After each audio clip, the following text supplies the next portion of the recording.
रेशमी बालों वाली, चमकदार नीली नीली आंखों वाली, शेर जैसी मूंछों वाली बेला नाम की बिल्ली पाल रखी थी। बेला घर भर की आंख का तारा थी। छुट्टी के दिन वरिशा की सहेली आबिश अपने शरारती भाई बनी के साथ वरिशा के साथ खेलने आई तो बनी ने बेला को एक बल्ले से डराया। बेला मुश्किल से जान बचाकर दादी जान के पास पहुंची और अपनी ज़ुबान में बनी की शिकायत की। दादी जान ने बिल्ली को प्यार किया और शाम होने का इंतज़ार करने लगी।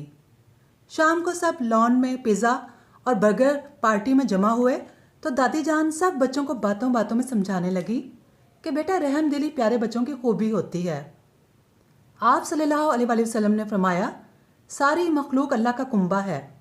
अल्लाह का प्यारा बंदा अल्लाह के कुंबे से, जिसमें चरिंद परिंद इंसान हैवान सब शामिल हैं, इनसे अच्छा सलूक करता है। बनी को अपनी गलती का एहसास हो गया और